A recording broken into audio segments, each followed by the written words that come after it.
انشاءاللہ آئندہ ہفتہ رکھیں گے. لوہا شیشہ پاک کرنے کا طریقہ اور ایسے ہی جو نا ہاتھ والی چیزوں کے پاک کرنے کا طریقہ، کھال وغیرہ کے پاک کرنے کا طریقہ الگ الگ انشاءاللہ رکھا جائے گا. آج جو چیزیں بیان کی گئی اس کے متعلق کوئی سوال اگر ہے تو آپ لوگ کر سکتے ہیں.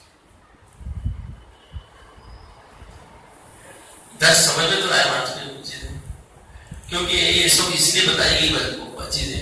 ہر جگہ پانی کا استعمال ہونا ضروری ہوگا. جہاں پانی کم ہوتا تو وہاں پہ بھی ہم بغیر پانی کے بھی اس طریقے سے پاکی کو حاصل کر سکتے ہیں، ناپاک چیزوں کو پاک کر سکتے ہیں. اب ہمارے ہمیشہ پانی اویلیبل ہے، آسانی سے مل رہا ہے، میسر ہے. اب پانی کی قدر بھی نہیں ہے.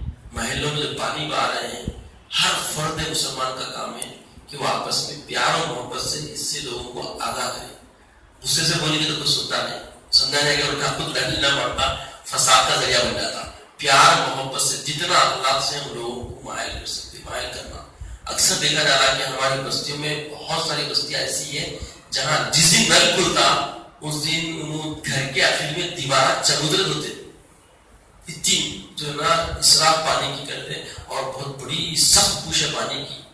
پانی کے بارے میں اللہ تعالیٰ سخت سوال کرنے والا ہے. تو یہ لوگوں کو بھی بہت سارے لوگ اس سے دور ہے، اس غفلت میں پڑے ہوئے. اور علم جتنا عام ہو رہا غفلت اتنی بڑھ رہی. اللہ حفاظت فرمائے تمام مسلمانوں کی. تو اس لیے آج جتنی باتیں یہ فقہا نے بیان کی، اس لیے کہ جہاں پانی کم ملتا ہو وہاں اس طریقے سے چیزیں پاک ہو جاتی ہیں.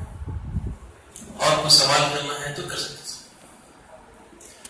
اللہ تعالیٰ سے دعا ہے کہ یا الہ ہمیں نیک توفیق عطا فرما، نیک ہدایت عطا فرما. جو کچھ ہم نے مولا تیری رضا کے لیے بیٹھ کر علم سیکھنے کی کوشش کی ہے مولا، اس کو ہمارے فہم اور فکر میں محفوظ فرما دے اور ہمارے حافظ میں عطا فرما اور ہمارے ساتھ خیر کا معاملہ فرما، عزت کی اسلام کی زندگی عطا فرما، خاتمہ بالخیر فرما، وقت رضا کری و طیبہ عطا فرما.